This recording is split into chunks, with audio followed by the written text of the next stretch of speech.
Hi friends, എല്ലാവർക്കും ഒരിക്കൽ കൂടി ലൈവ് മീഡിയ പീലാറിലേക്ക് സ്വാഗതം. ഇന്ന് നമ്മൾ ഫുഡ് കഴിക്കാൻ പോയതേ മിസ്റ്റർ ഷെഫ് അന്തിക്കാടാണ്. അപ്പോൾ മിസ്റ്റർ ഷെഫിൽ പോകാൻ കാരണമുണ്ട്. എപ്പോഴും നമ്മൾ ഈ വാടാനപ്പള്ളി അന്തിക്കാട് ഭാഗത്തേക്ക് പോകുമ്പോൾ എൻ്റെ ഭാര്യയും മക്കളും പറയും മിസ്റ്റർ ഷെഫിൽ കാരണം, മിസ്റ്റർ ഷെഫിൽ കാരണം.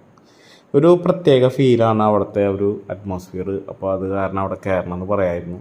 അങ്ങനെ അവരുടെ നിർബന്ധത്തിന് വഴങ്ങി ഇന്ന് നമ്മൾ അവിടെ പോവുകയാണ്. മിസ്റ്റർ ഷെഫിൽ ചെന്ന് നമ്മൾ ഫസ്റ്റ് തന്നെ കരിങ്ങാലി വെള്ളമാണ് നമ്മൾ കുടിച്ചുകൊണ്ടിരിക്കുന്നത്. അപ്പോൾ തൊട്ടാണ് നമ്മൾ വീഡിയോ എടുക്കണമെന്ന കാര്യം ഓർത്തത്. അപ്പോൾ എന്താ ഓർഡർ ചെയ്യണമെന്ന് വെച്ചപ്പോൾ ശ്രീധുവിന് പറഞ്ഞു, താഴെയുള്ള മോൾക്ക് പൊറാട്ടയും പനീർ കറിയും പറഞ്ഞു. ഭാര്യയും മൂത്ത മോളും പറഞ്ഞു അവർക്ക് ശ്രീലക്ഷ്മിക്കും ഭാര്യയ്ക്കും ചിക്കൻ ബിരിയാണി. അപ്പോൾ ഞാനത് വെറൈറ്റി ആയിട്ട് ഒരു ചിക്കൻ ഫ്രൈഡ് റൈസും പറഞ്ഞു. അപ്പോൾ പൊറോട്ട നല്ല സോഫ്റ്റ് പൊറോട്ടയും പനീർ കറിയും ഫസ്റ്റ് തന്നെ വന്നു. അത് വന്നതോടിയിട്ട് ശ്രീദേവി കണ്ട് അറ്റാക്ക് ചെയ്ത് തുടങ്ങി. അവൾ അറ്റാക്ക് ചെയ്ത് 2 പൊറോട്ട